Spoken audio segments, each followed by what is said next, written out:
This episode was recorded in September of 2023.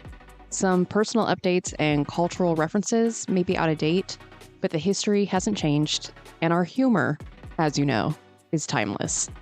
Enjoy.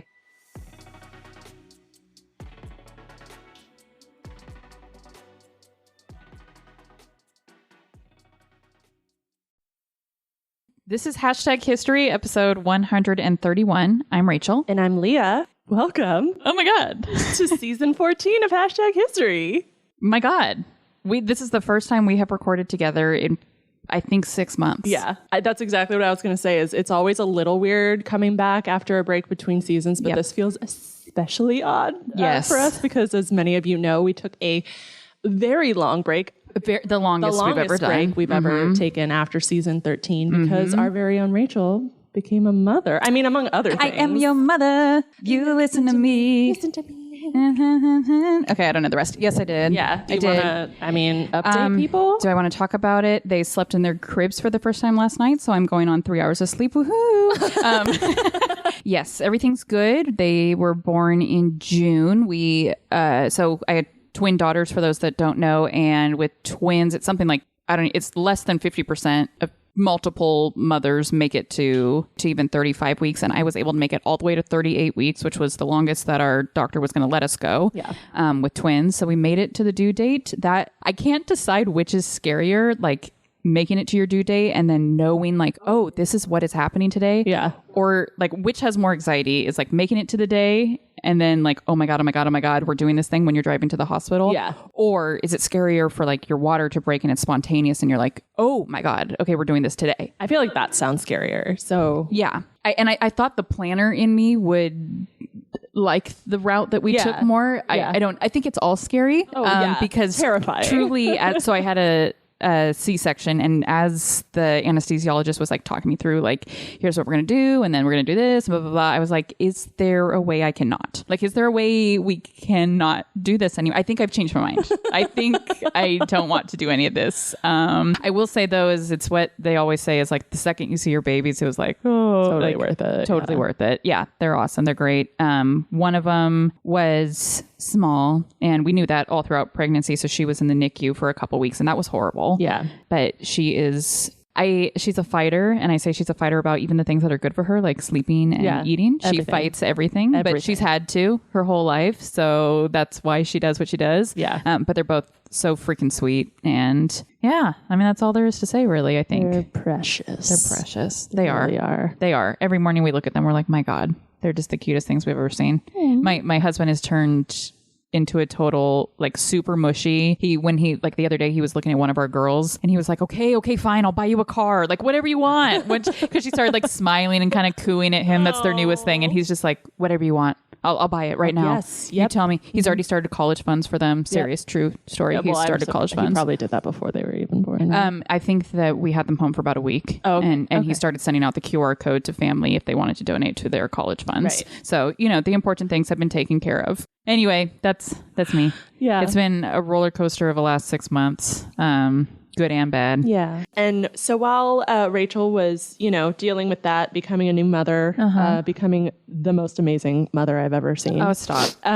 I was doing nothing. That's not true, because you did your biggest event that you did like a month-ish after we had stopped recording. True. You did your biggest event that you like gear up for every single year. And then the second biggest event that I do. Oh, yes. The one that just recently happened. Yeah. Yes. See, you've been doing things. And I did finally get to see Leah in action. All of these years, we've talked about her being an event planner, but I've never seen it. I mean, I've said this to you. You're totally in your element, and I get why you do what you do. You're very good at it. Yeah. Because the whole time I was like, well, like I would be literally I'd be freaking out. But you're just super chill and calm, and all right, this is what we're going to do. And that didn't work, so here's the plan B. And yep. Sometimes I'm not, but that day I was. Yeah, it was really good. Yeah. It was fun I got to volunteer at the event. And everyone was super like, fun. Really? You want to? Because you were like at that point like 8 months pregnant? Or like wait, 7? yes, 7, 8, something like that. So everybody was like, is she okay? I'm like, she's fine. rocking, yeah. Other than you saw how huge my feet were at the end of the night.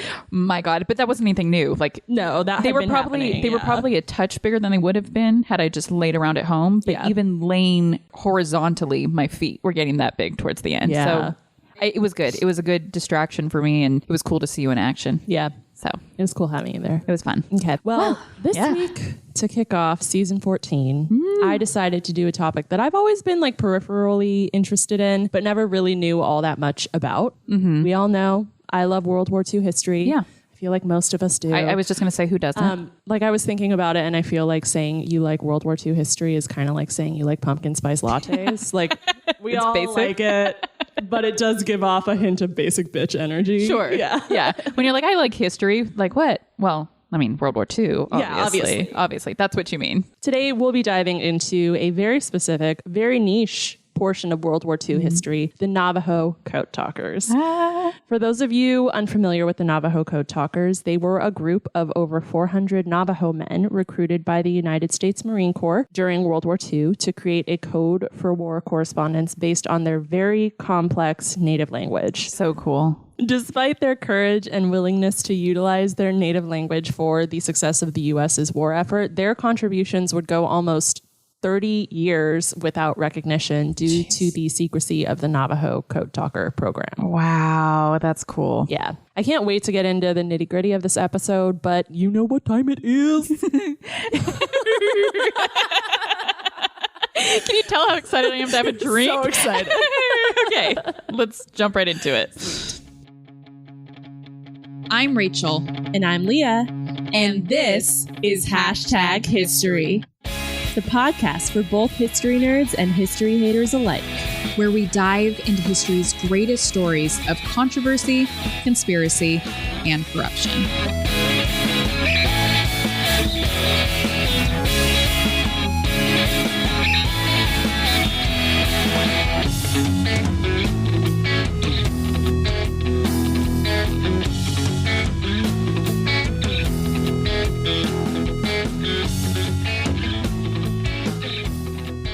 Okay, so for our longtime listeners, you already know that the weeks that Leah puts together the research for the episodes, I get to put together the cocktail. And as you could also probably hear from my giddiness, this is my first cocktail on the podcast in over a year. Yeah. Oh my I God. stopped drinking last August. Wow. Wow. And she put real liqueur. Liqueur. I pumped and dumped. So we're good to go. I'm just kidding. I didn't do the dumping part yet. Yeah, we're good to go. I'm super excited to finally be trying out a cocktail. I remember that I wasn't particularly bummed to not be drinking some of the cocktails last season because some of them were kind of gross. Some of them looked and smelled pretty gross. I don't even remember them, honestly. I'll have to go back. They weren't great, and so I wasn't that envious. But there were a few here and there that made me wish that I was partaking in them. So I'm glad to be back on the cocktail drinking side of things and happy to once again be trying all the cocktails, the good, the bad, and the stinky.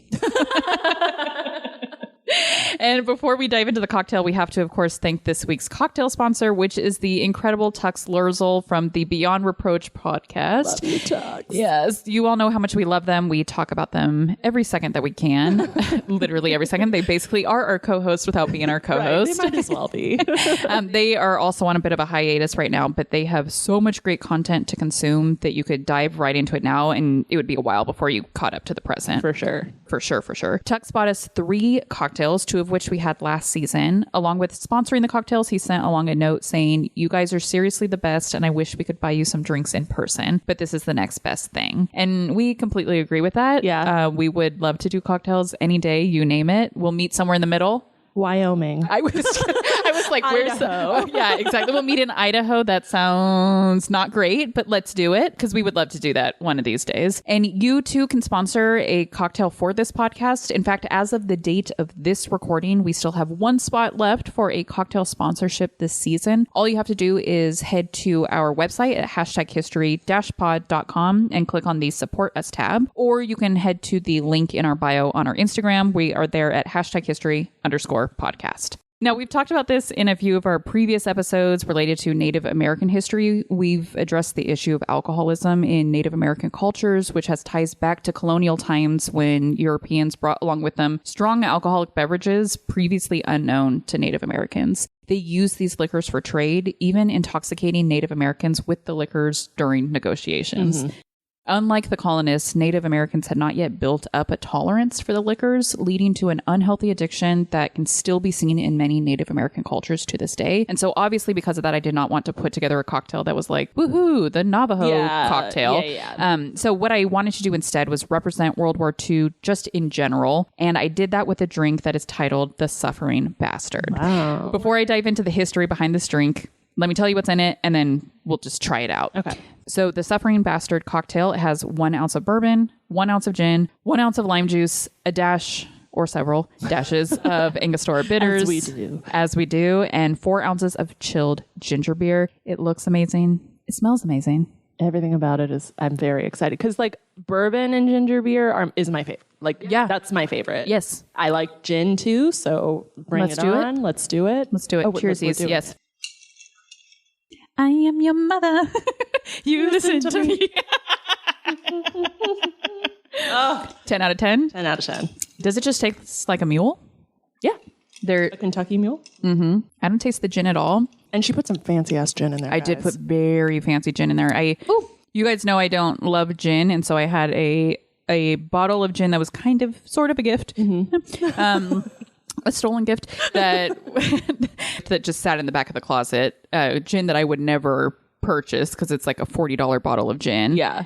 So maybe that's why I don't really taste it, just because it's smoother. Yeah. And I will say, like, maybe because I drink so many Kentucky mules, which is essentially what this is, I can taste a little more of a floral. Very faint floral. I taste that too. But it's good because it's like a little shake up on the Kentucky mule. I like it. So good. 10 out of 10. 10. Why we do this so very often. We start the season and then we just go down from there. Next time will be a 9. Time after that'll be an 8. All the times after that will be a 2. Yeah. There's no in between. Have we ever actually had a 2? Oh, the circus fire? I was just going to say that. Red and disgusting. Okay, that was the worst we've ever had. Yeah. My stomach feels sick. Okay, so there is a long history behind this drink that you can certainly look into should you be so inclined. But to briefly summarize, this was a drink that was created during World War II by a bartender named Joe Shalom. Shalom, a trained chemist, which is like fabulous to be a chemist and a bartender. Yeah, that's pretty cool. Right. He had overheard British soldiers complaining about the awful hangovers that they would get from the poor quality liquors making their rounds during the war. We all know, of course, I mean, it wasn't quality. Everything's all rationed and people are making bootleg stuff. Yes. So it wasn't great and they were getting these awful hangovers. So to combat this, Shalom created the Suffering Bastard with its mixture of 2 liquors, some bitters, and ginger beer, which we all know ginger is used often for motion sickness or for like settling an upset stomach. Yes. The drink ended up becoming so popular amongst the troops that Shalom received a telegram requesting 8 gallons of the cocktail be delivered to the British front lines for this one particular battle in Cairo. So it's just like so fascinating. There's so much more history to it. If you're interested, go check it out. Yeah. And I would say that I would drink 8 gallons of this. I would easily. And I was like, only 8 gallons? They only requested 8. Yeah. Because I would certainly put that down. Totally. Mm-hmm. And not win any battles, but really just sit on my couch after drinking it. So yeah. Before we dig in to this very interesting topic, I just like that we always say dig in, dive in. I wanted to get something off my chest that I'm not sure that you know about me, Rachel. Tell me. In addition to being the history addict's equivalent of a basic bitch when it comes to my love for World War II, I am also a basic bitch in many other facets of my life, but especially because I love, and I mean obsess over, languages and accents. I don't think I knew that, but that does not surprise me in the least bit about you.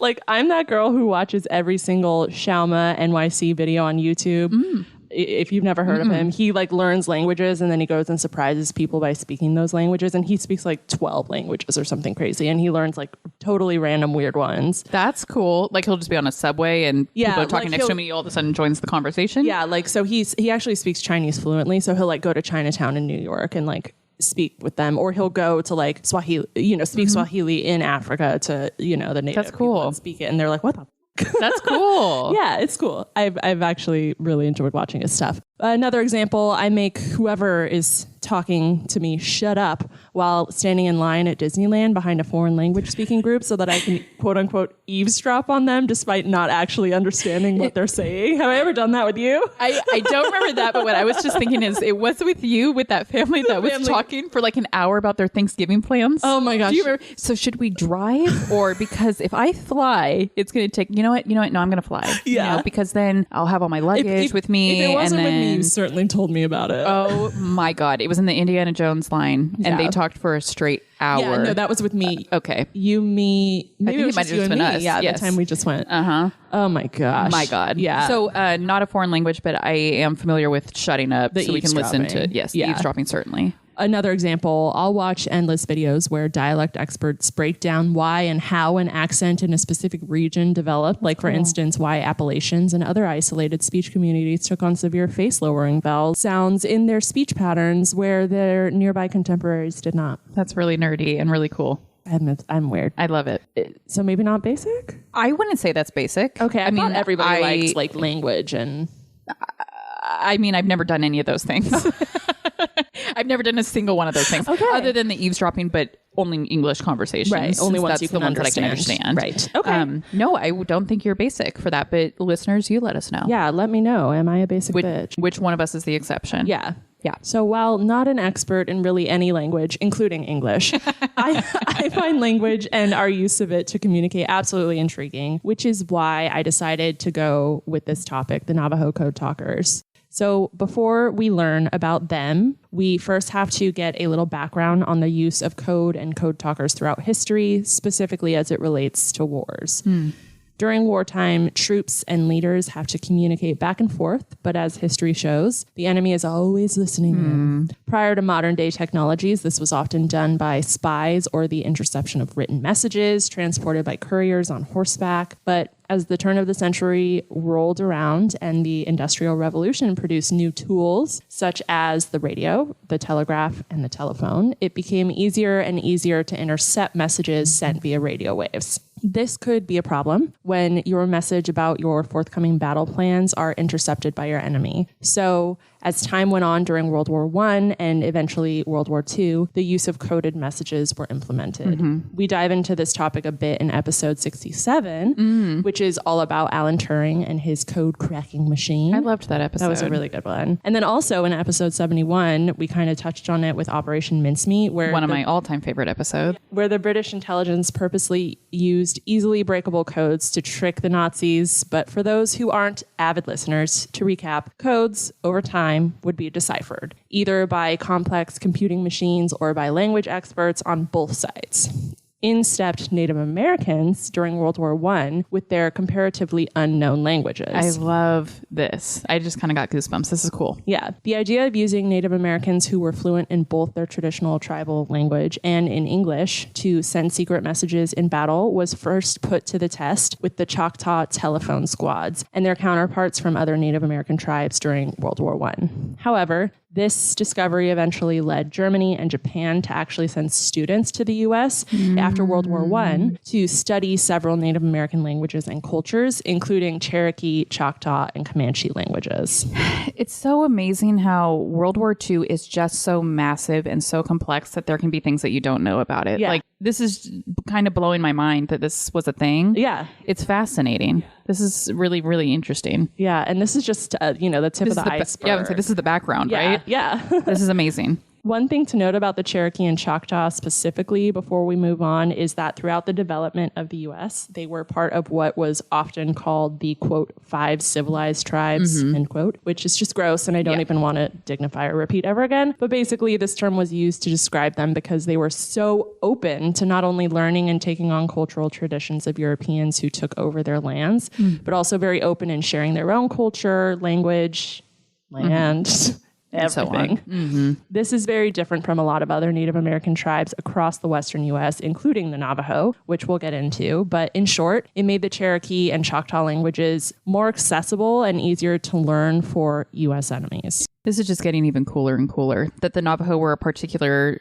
tribe or community that was more standoffish to being assimilated, right? Yeah. Is what you're saying. Like, and not only standoffish, but like... and I don't mean to say standoffish in a bad way, that they were like, hey, we have our own culture. You don't need to, we don't need to assimilate to yours. And also like geographically, they're, which we'll go into, they're kind of like in the desert. So that makes them also not as easy to physically access. More isolated. Yeah. Mm-hmm. The other elephant in the room that we absolutely have to address before moving on is the irony of these Native Americans being asked to use their native languages to fight on behalf of the U.S.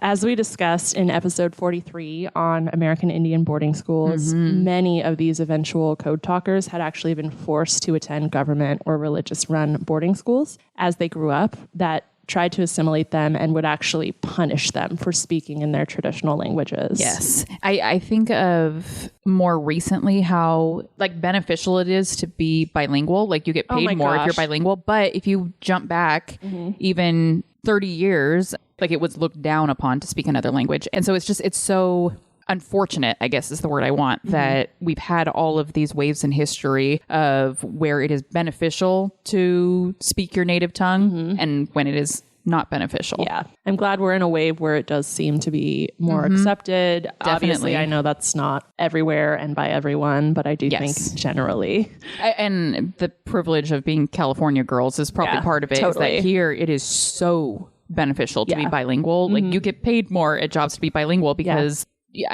20, 30%, if you answer phone calls for your job, 20, 30% of those people are speaking their native tongue. It's not English. Yeah. And so I agree with you. I'm glad that we're in a wave where it's more accepted, and not only accepted, but really, really valued. Absolutely. No one hates history, they just haven't found the right teacher yet. Or in this case, a nerdy best friend who loves to tell you all about world history, women's history, and weird history. Hi, I'm TK, the creator of For the Love of History podcast, a place for people who want to learn more but don't know where to start, and history lovers who want to break from the mainstream. From rat trials to warrior women, we cover topics from every country and era. Whether you're a history expert or just starting out, there's a place for you here in the Time Machine. So join me every Friday on your favorite podcast platform and YouTube for a brand new topic. See you there. Bye. Now let's do a very, very brief overview of the Navajo and their language.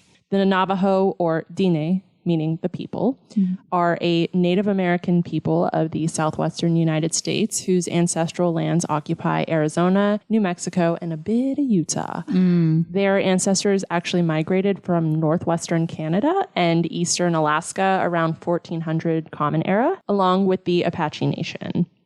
I will not go into too much background on their amazing histories and fascinating culture, but I do encourage you all to take the time to learn more about the Navajo people if you can or if you're interested, and maybe also consider supporting them by visiting www.navajostrong.org, which is actually a nonprofit that supports the Navajo community.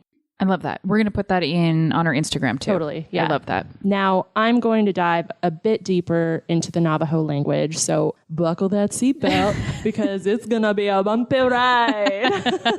All right, I'm ready. The Apache language is the most closely related to the Navajo language because, as I said, they both migrated from similar territories and are both former, quote-unquote, members of the Athabascan language family, which is in Alaska and Western Canada. Okay. And collectively, with that Alaskan and Canadian native cultures, they make up what is often referred to as the Na-Diné language family. Again, I could dive so deep into this and talk about how, because of the Bering Strait land bridge, the Na-Diné language family actually has some distant connections or similarities to languages found in isolated native Siberian regions and even as far as Tibetan languages. But I'll save you all from that particular form of torture. Future episode. Yeah. Navajo people call their language Diné Bizad, which translates roughly to the people's language. I also need to say that I have tried my best to learn the correct pronunciation of all of these words, but as a novice to the language, I am not perfect, and I do apologize about that. So what makes Navajo so ideal for code talking. Firstly, Navajo is not a written language, or at least it actually wasn't until more recently. That's really interesting. This made it incredibly difficult for anyone to learn it, except from the Navajo directly. Now, I do want to note that in recent years, it has taken on the Latin alphabet to help in teaching it. So, for instance, you'll see some Navajo grammar charts utilizing the Latin alphabet, but over the majority of their very long history, Dine Bizad was only spoken. Oh my God. This is so fascinating. Navajo also has extremely challenging pronunciation. It has 33 consonants compared to the 22 consonants in the English language, including a very often used glottal stop. Like an example of a glottal stop is say like uh-oh. Okay. You hear that like how that first O kind of gets cut off. That's a glottal stop. Okay. Another example of their 33 consonants and very difficult ones to pronounce is an unusual L sound, which can be made by pushing your tongue to the top of your mouth, then blowing air out the sides. Okay. Almost like a cross between like a lispy sound and hissing. This is so cool. And it even uses click sounds, which are actually most common in many African languages. Add to all this the 12 vowel sounds, oral and nasal vowels, short and long vowels, and even tonal sounds, meaning that the pitch is an important distinguisher in this language. And you've got yourself an incredibly complex and hard to learn language. Yeah, my mind just was blown. Yeah. With just that one paragraph right there. My God. Even its closest linked native group, the Apaches, often cannot fully understand Navajo due to its unique pronunciation and terminology. In addition to all the intricacies in pronunciation is the fact that it is so grammatically complex as well. For instance, you can't just say you're eating something. They have a variety of words for consume, depending on what it is you are consuming or how you are consuming. So as an example, check out this little snippet of a grammar chart looking at the Navajo words for consume. Okay. Which before I even look at it, I would say I think that the English language should have more variations of the word eating because there are different types of eating. Yeah.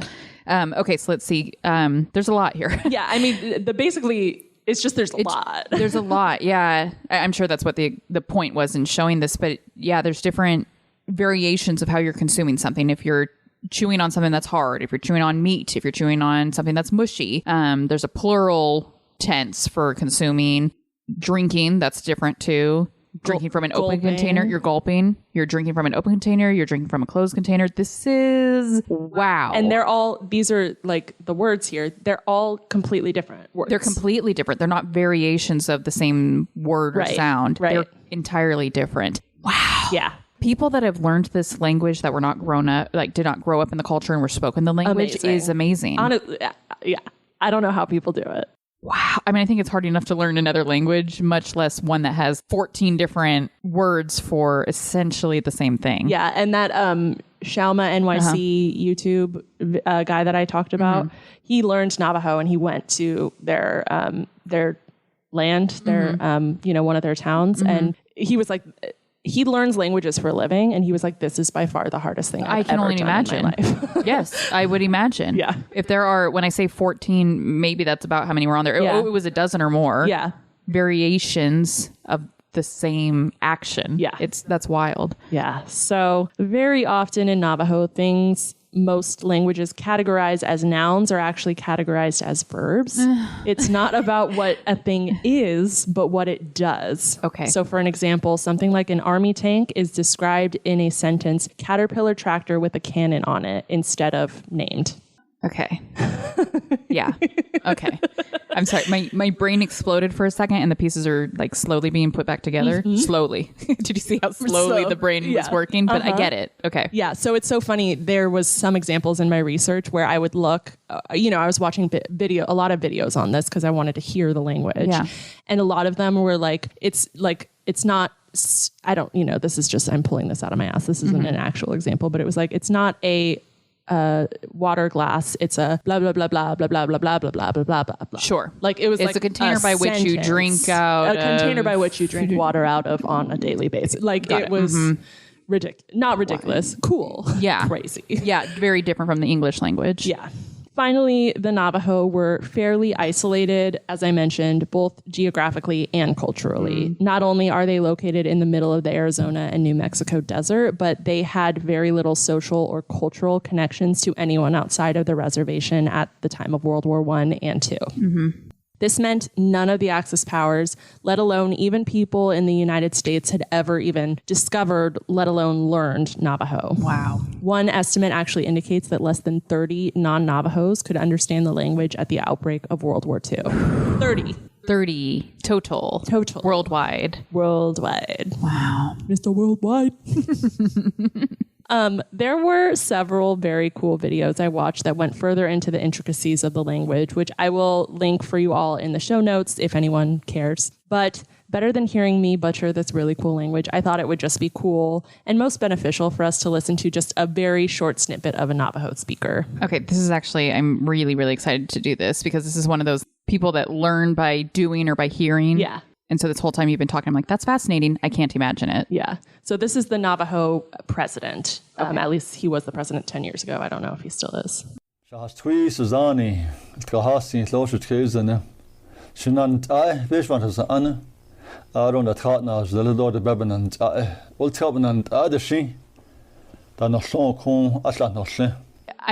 hear the clicks, I hear the lisp sound, and I hear the inflections of like range. It goes up a lot. Wow. Yeah. That was cool. That's the end of my geek out over this language. We could go forever. I'm really fascinated. Okay. Now let's get into how the Navajo Code Talkers came to prevalence in World War II. Heading into World War II, many U.S. military leaders were uneasy about continuing to use Native American code talkers, fearful that the code would be easily cracked, now that their enemies had studied many of those Eastern Native American languages we talked about. That was until Philip Johnston, the son of missionaries who actually grew up on the Navajo reservation, read a newspaper article in 1942 about the U.S.'s concerns and desire to create an unbreakable code. Also, they were putting this in the newspaper like, wanted an unbreakable code to defeat the Nazis. Yeah. Okay, great. I don't know the particulars of how it was written. Like call 888. Oh, so growing up learning the Navajo language and customs, even serving as an interpreter for a Navajo delegation in Washington, D.C. at the age of 9. Wow. Johnston, who was also a World War I veteran, knew Navajo would be the perfect unbreakable code due to its complexity and position of being unknown to most outside of their lands. Yeah, so he's one of those 30 He's people. One of those 30. Despite their trepidations, the U.S. Marines took Johnston's suggestion and put it to the test, staging trials under simulated combat conditions, demonstrating that Navajos could encode, transmit, and decode a 3-line English message in only 20 seconds. This is compared to the contemporary machines of the time, which required 30-plus minutes to perform the same task. Machines versus humans. Yeah. So in 1942, they launched the first class of the Navajo Code Talkers, comprised of 29, originally 30, Navajo men who went through basic training and worked together to develop and memorize a unique military code using their mostly unwritten language. The first type of code they created was called Type 1, and it consisted of 26 Navajo terms that stood for each individual English letter that could be used to spell out a word. Okay. For instance, the Navajo word for ant, wolache, was used to represent the letter A in English, A for ant. Now, as you can imagine, using whole-ass words for each letter in a communication can be time-consuming. I was envisioning one word being like a word like ant, but instead it's supercalifragilisticexpialidocious, right? So they went on to create a second code called Type 2, which contained words that could be directly translated from English into Navajo, developing a dictionary of sorts containing initially 211 and eventually 411 Navajo words, utilized as codes for common military words, titles, and even countries that didn't originally exist in their language. For example, there is no Navajo word for submarine. Sure. Why would there be? Why would there be? So the Code Talkers agreed to use the term beshlo, which translates to iron fish. Cool. I've copied a few more of the type 2 code words because I think they are super fun. So I don't know if you want to just call a couple of them out and don't feel weird about pronouncing them. Yeah, I would say my pronunciation would be really bad. But for example, switchboard, why would they have a word for that before this? Fighter plane, bomber, several now states or countries.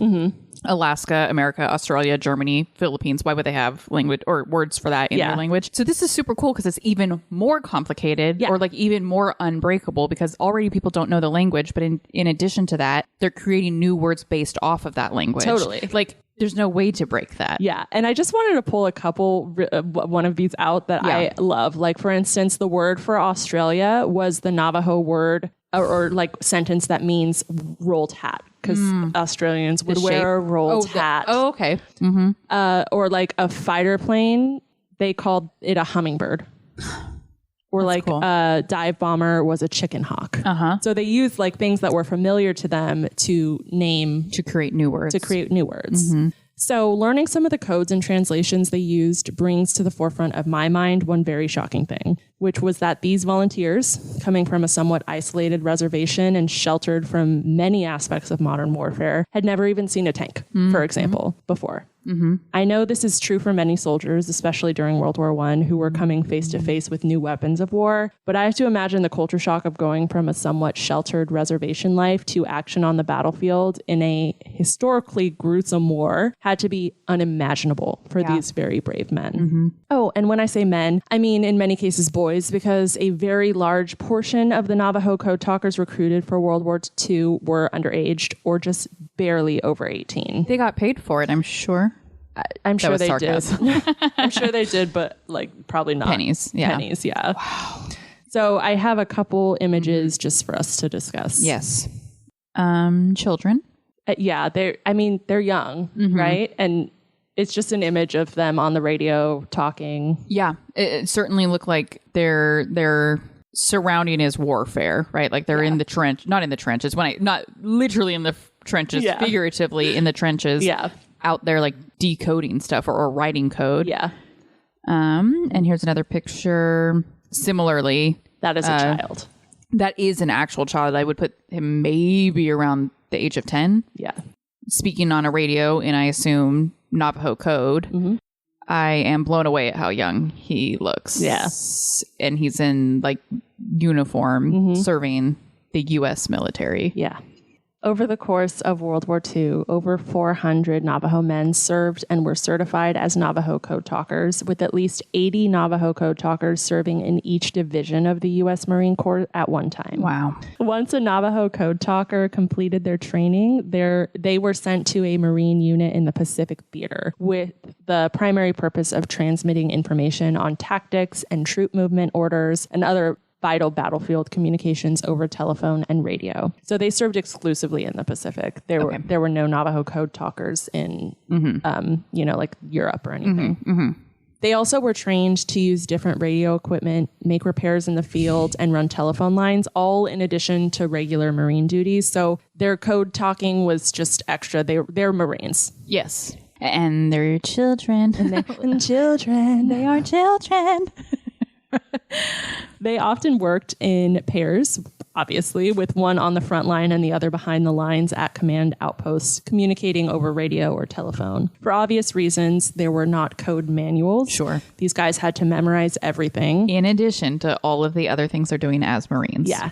Because let's remember, they weren't just chatting over the radio in their native language. The Navajo Code Talkers used a memorized, coded system utilizing their native language. So they were almost learning, I don't want to say they were learning another language, they weren't, but they were learning a more complex version of their own language. Correct. A compounded, changed, modified version of their own language that they had to then memorize. Yeah. And this makes me think of, I actually did, after doing my research, watch the Nicolas Cage movie Wind Talkers. I hoped that Nicolas Cage was going to make an appearance at least one point during this episode. I should have brought the frame photo. I wish that you had. Yep. For inspiration. Yeah. So Nika made me watch it. And it's not a horrible movie. It just was very historically inaccurate, obviously. And also my one complaint about it is like for being named after the Navajo Code Talkers, Wind Talkers, as a lot of them were called, they were like secondary or even like thirdly characters. Like, it was kind of odd. Like the story, afterwards I was talking to Nico about it and I was like, the story actually wouldn't have changed if they weren't there. Wow. It was kind of odd. So it doesn't show their importance at all. Wow. I've never actually seen the movie, but when you first said you were going to bring this topic, you're like, she's watching Nick Cage. Yes. Yes. Yep.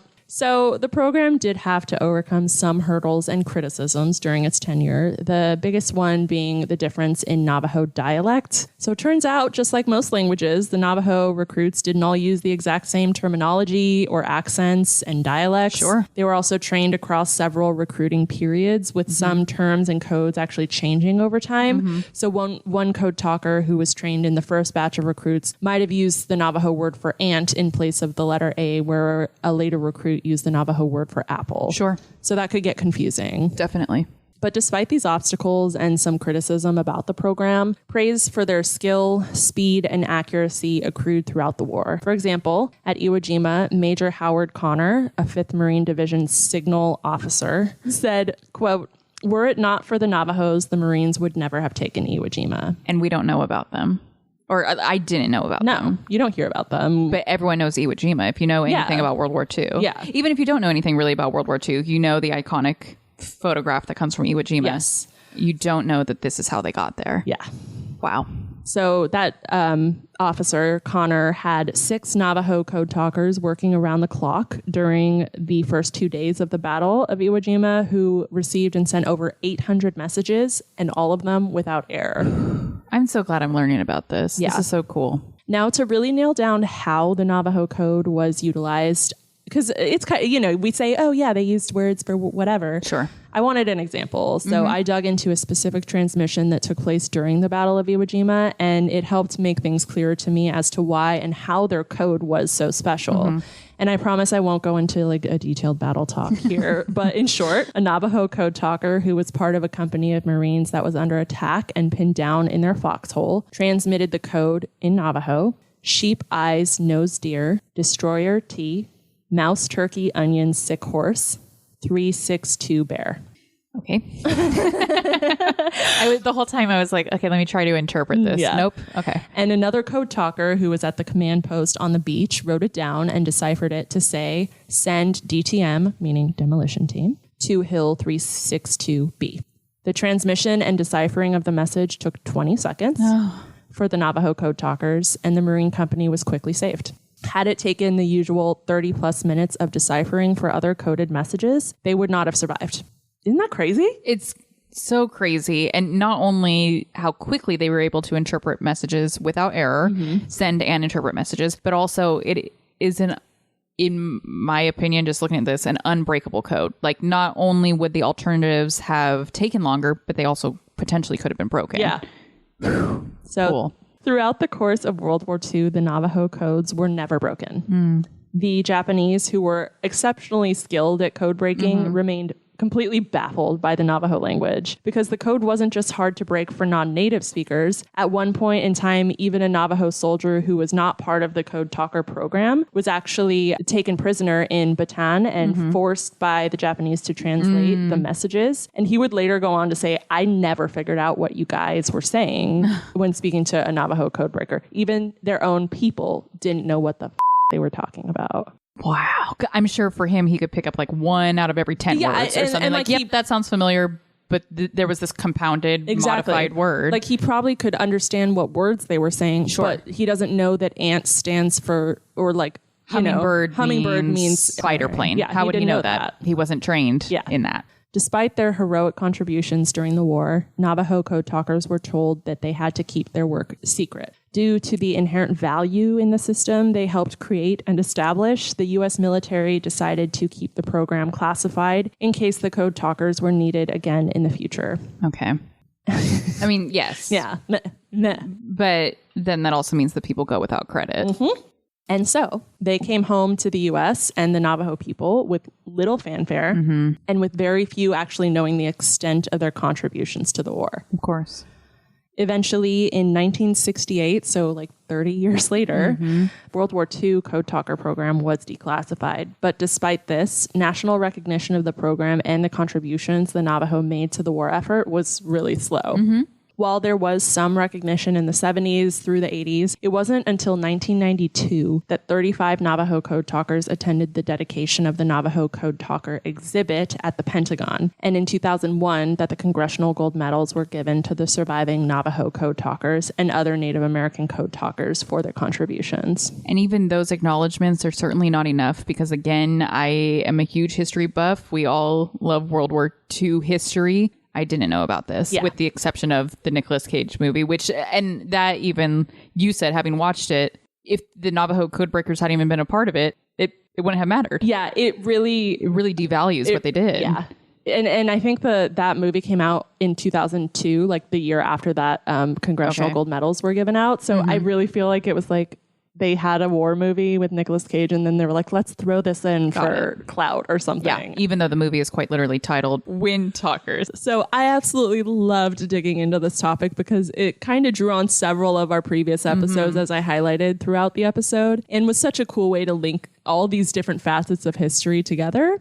I also very much appreciate the absolutely embarrassing irony that the same institution that supported and in some cases funded the erasure of Native American cultures and languages through American Indian boarding schools and other very racist policies and programs then turned to those very same groups and peoples for help during their time of need. Well, of course. Because that's what we do. Joe Morris Sr., who was a former Navajo Code Talker, said, quote, "My weapon was my language, and we saved a lot of lives." I love that. End quote.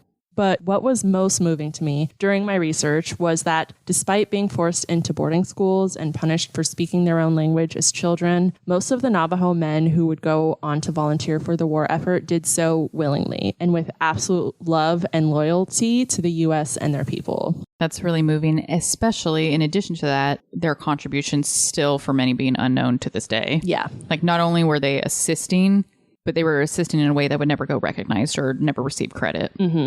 Peter McDonald, who's now 96, was a 15-year-old recruit who lied about his age to join the Marine Corps as a Navajo Code Talker. He said in an NBC Nightly News interview in 2022, quote, "America is a diverse community. We're made up of all different backgrounds, different languages, different skills, and different talents. When it comes to saving the liberty and peace that we enjoy, we need to use all the talents that we all possess." End quote. That's great. Now, if you're like me, you like to take at least one little snippet of wisdom from each episode. So if you've learned anything from today's topic, I hope it's this. Our diversity is our strength, not our weakness. Our differences are our weapons, not our Achilles heel.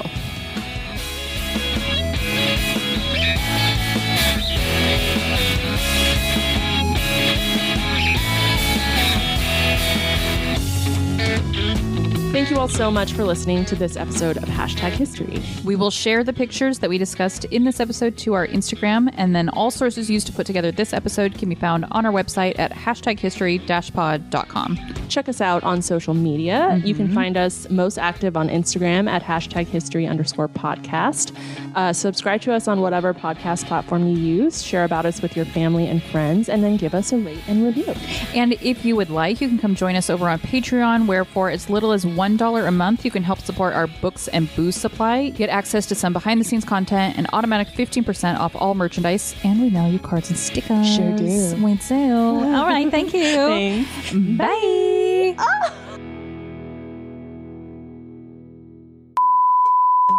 Yes. Yes. All right. Oh my God.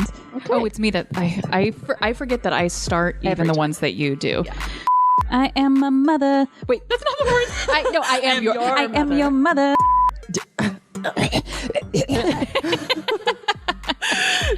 Sorry, my shoes are stinking. Well, I was going to say, number one, I don't smell them. Okay. Number two, my nose is a little stuffy. Right. I'm crying. Yeah. And number three, I've been changing explosive diarrhea for the last 3 months. So we're good to go. We're good. Yeah, we're fine. Literally, there's nothing. There is ever. nothing that can smell worse than a poopy diaper that, you want to hear this, has somehow seeped up through the front. And you don't ever, like, you could come here not brushing your teeth or putting deodorant on, and I probably wouldn't smell it. Great. So I'm just being honest. Great. My nasal cavity there's no senses left in it. So, okay. Once a Navajo. Navajo. Signal. Is that right? I don't know. Said. I don't know.